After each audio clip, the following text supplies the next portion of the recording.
Hi, my name is Ken. I wanted to take this interesting topic, and that is what do you do when users lie to you? When I say lie, I don't mean kind of this bias to not want to offend you. Maybe you're too polite, maybe you're a little bit in a grumpy mood, but I mean when the user really tells you something that is just not the truth. Well, one of the things about being a user researcher is that qualitative studies are narrative based. And because of that, there's definitely the opportunity for something not valid to come in. And so we definitely need to be discerning.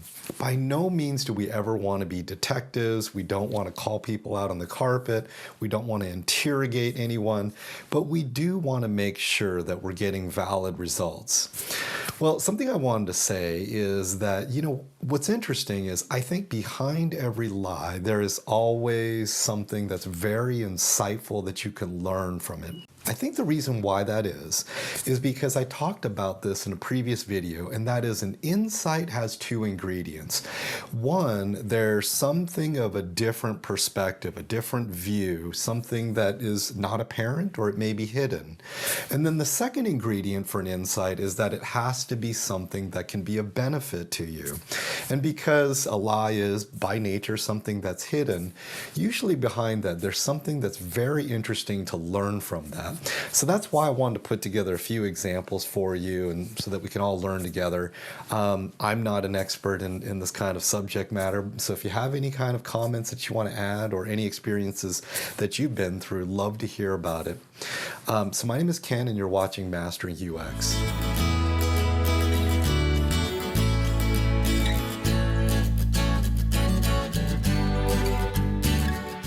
So lie number one. Lie number one is that the person that you're interviewing has a relationship with your company.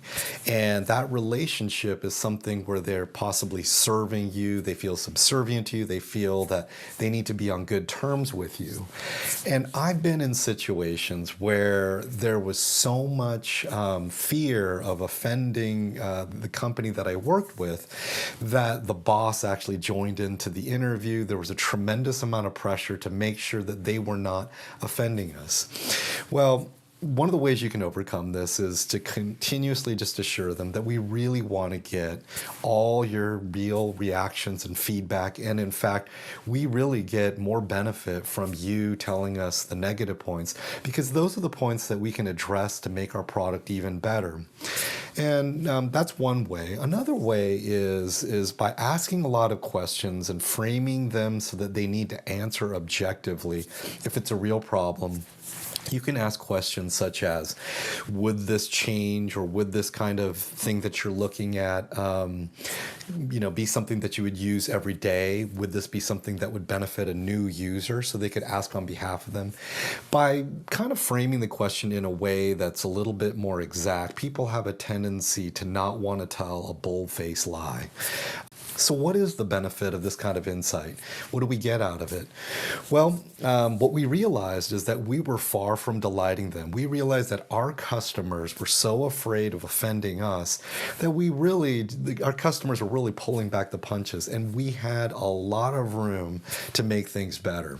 By having a customer that thinks in this way, that's willing to do anything they can to make sure that they're on good terms with us, there's also the benefit that we can introduce a very innovative product. We can make a very big change and have the certainty that they're willing to learn all the nuances of something that's brand new.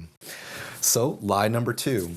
Well, lie number two is that you have a boss that was involved in creating that product. And what it does is similar to the last problem. It causes the people who are being interviewed to be very reticent about expressing any kind of criticisms or revealing any of the shortcomings of the site.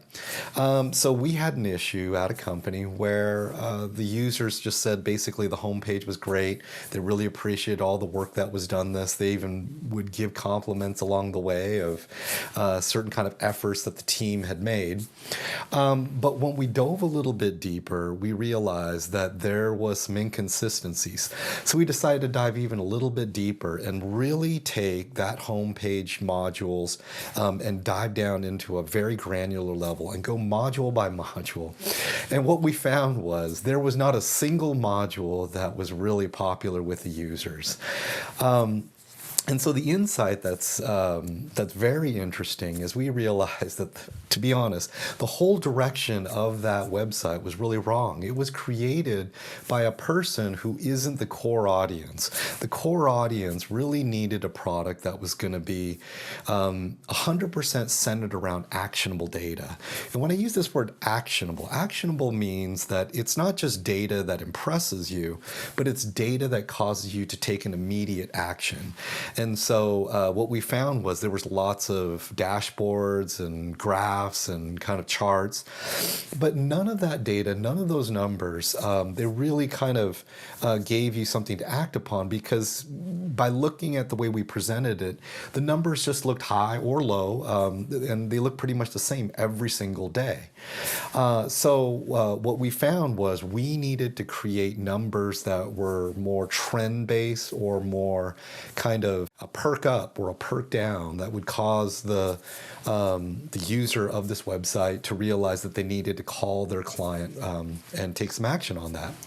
So let's go to lie number 3, and this is actually my favorite story to tell. So I worked on a project, and it was for a Big 5 consulting firm. And they were trying to create this people finder. And in consulting, there's a lot of this kind of partnering within the organization. The organization can be very large. There's a need to partner even with other countries and different regions. And so it's a huge asset to the employees and the consultants. Well, they already had tried designing a people finder. It was hugely rejected by the people.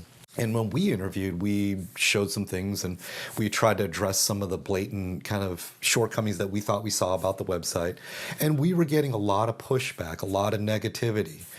And when we were doing our kind of insights, we were kind of reviewing our notes, we were kind of trying to organize how we categorize some of the themes that we're hearing. We realized that there was something fishy, there was some inconsistency. We realized that there was a huge, tremendous need for these people to network. It was a huge time-consuming effort for them to connect with people and find who's who. They were using arcane tools. And so we had to get around this. And so the way that we overcame this is, one, we had to identify it with this kind of synthesizing and mind mapping. And then two, we went back on how they fulfilled their needs.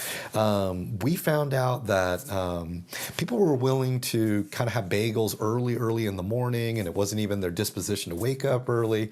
They were willing to play tennis and sports and do things that they didn't even themselves like to do. So we realized there was a tremendous effort. And we also realized that they were already using LinkedIn to do this kind of people finding inside their organization.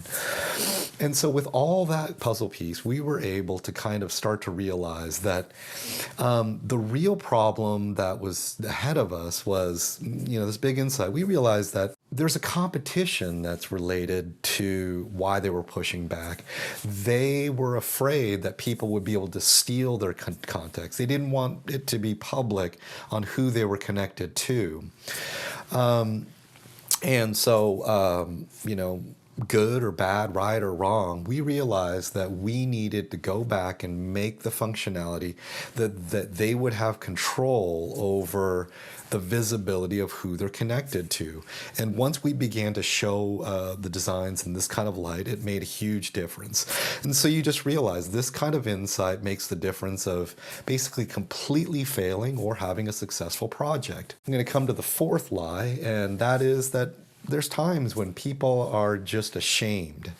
And so we were working on this education app. It was for lower income people. And people didn't want to admit that they weren't taking the necessary steps for making a better decision.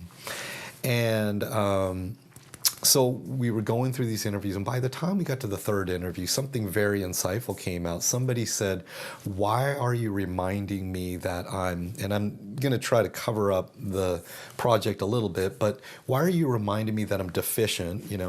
Put in, there's different ways you can be deficient. constantly.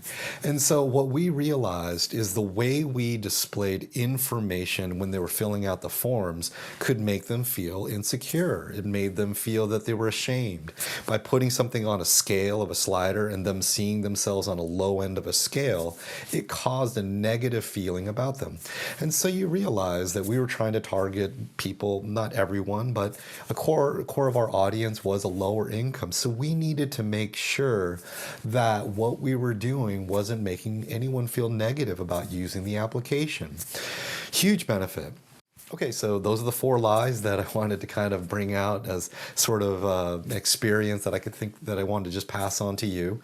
So just wanted to wrap this up and just kind of say, never interrogate. And if you find that people are feeling uncomfortable and they are getting squeamish, they're telling a lie, I think the best thing to do is just to pull back, ask some questions on a different topic, come back to it from a different angle. And by coming back from a different angle, you might find that there's an openness, or you might find that it's hard for them to tell a bold-faced lie. Another thing that I want to say is, while you're doing your interview, sometimes you don't recognize that somebody's lying until later.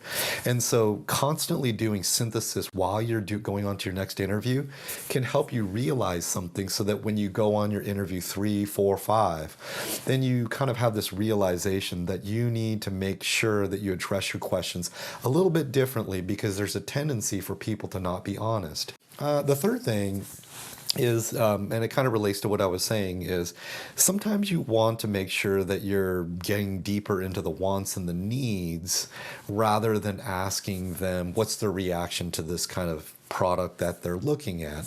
And again, that's because, by coming to their wants and needs, they may not lie about that, but they may feel that they want to be overly polite about what they're saying about something definite of your product. And then the last point that I wanted to say is, sometimes you can frame your questions in a very specific way, where people usually are uncomfortable about telling a bold-faced lie. If you ask a question, would this save time in your day? If you ask questions, would you use this X amount of times per month? Then you can kind of, a lot of times users just feel a little bit nervous about, telling you a bold-faced lie when they know that it's not true. So that's the points that I had for this matter of how do you deal with the situation when users lie to you. And I do really want to highlight this point that when people lie to you, there's usually an opportunity to get a really valuable insight. So my name is Ken, and you're watching Mastering UX. And if you stuck it this far, I really want to thank you. So if you really want to support this channel, one thing that you could do is subscribe, like, or leave a comment below. Especially leaving a comment is really something that helps the algorithm on this channel. So thanks for sticking with me, and I'll see you on the next episode.